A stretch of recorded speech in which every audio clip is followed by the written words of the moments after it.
Hello, my name's Bill Walter. The purpose of this video is just to show you how I approach a patient with an arthritic knee.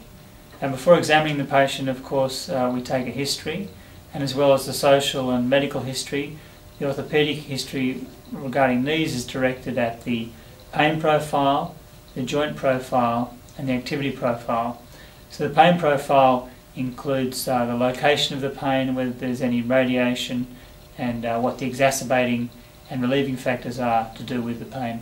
Joint profile regarding knee includes things like catching, clicking, swelling, giving way of the knee.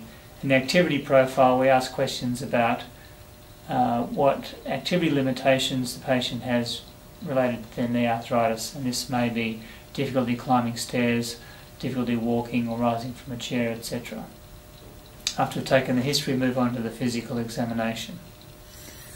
The first thing I do is ask the patient to stand in front of me, facing me, and from this angle you can see both knees, and I can see that he has bilateral quadriceps wasting. He has bow-legged deformity or varus deformities of both knees. There's swelling about the knee, and he has no scars from previous surgery. Can you turn around and just face the window for me? Can you straighten this knee any more than that? That's as straight as it goes. So he's got a flexion contracture in that right knee. Just turn around and face the back wall, please. From the back again, you can see the varus deformity, wasting of the hamstring and calf muscles. The varus deformity is greater on the right than it is on the left. And turn around and face the other wall, please. Can you straighten this knee at all? And so there's a flexion contracture also in the left knee there. Now I'll just ask you to turn away from me and go for a walk, please. And he has a bilateral varus thrust. Walk towards me again. Okay, stop there. Sometimes that's difficult to see in the short space of a consulting room, and it's better to get the patient to walk in the corridor where he can walk further and faster. In the next part of the examination, I ask the patient to sit on the edge of the examination couch. I'll just focus on this gentleman's right knee. Can you straighten the knee out for me? And bend it again. So he's able to extend the knee. There is some crepitus there when he does that. And then palpate the pulses. He has a normal pulse. Can you feel me touching your foot? So there's normal sensation there.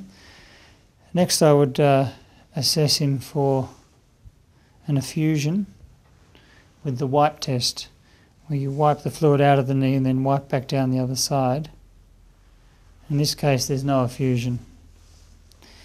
He again has quadriceps wasting on both sides. The knee is swollen. And I pick the legs up by the foot to see if there's a flexion contraction. He does have a small flexion contraction. Just relax for me. So the back of the knee is off the bed there. Can you lift this leg up in the air and relax it into my hand? So there's no extensor lag. When he relaxed his foot into my leg, there was no increase in extension. He still has the slight contracture there. And just bend it as far as it'll go. And he flexes the knee to 120 degrees. Then we rest the foot on the bed and palpate, watching the patient's face. Does that hurt in there? No. Around here? Around the front of the knee? No. Your pain's in here usually, isn't it? Yeah. Yeah. Right now it's not. Right now it's not tender, but his pain is in the medial joint line. It would be the other knee. And so then I apply a valgus load. I'm pushing the knee in and bringing the ankle out. And I would expect that's pretty comfortable for him because he has medial compartment arthritis. But when we apply the varus load and bend the knee, that's causing him pain because I'm loading the arthritic compartment of the knee. That's probably the most important test for an arthritic knee. I also check to see if the deformity is correctable, and he has about a 10-degree deformity which is fully correctable here, and that's important from the point of view of the surgery. So our patient has advanced arthritis affecting both knees and a fairly typical X-ray appearance. You can see the varus deformity on the X-ray, and this is on the right and the left, but focusing on the right knee, that's because of a loss of joint space on the medial side where there's been complete loss of cartilage as well as some bone loss. There are osteophytes, subchondral sclerosis, and there's also probably some cystic changes in the bone. And there's lateral tibial subluxation underneath the femur, and there's not widening, I don't think, of the lateral collateral ligament. And on the flexion view, we can see again joint space narrowing on the medial side and more signs of the osteophytes. We also look at the lateral view, again more osteophytes, and we can see the patellofemoral articulation here is also affected with osteophytes. So this patient clearly has advanced arthritis of his knee, and he's a candidate for knee replacement, and we decide about when to do the surgery depending on how severe the symptoms are, and he has significant symptoms which are interfering with his daily life, so we're planning to proceed with a total knee replacement. So it's now been 4 weeks since the knee replacement, and our patient returns for his post-operative visit.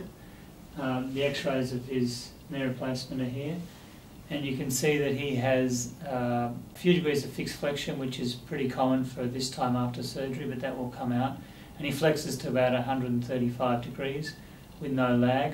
When he stands in front of us, you can see that he has normal alignment.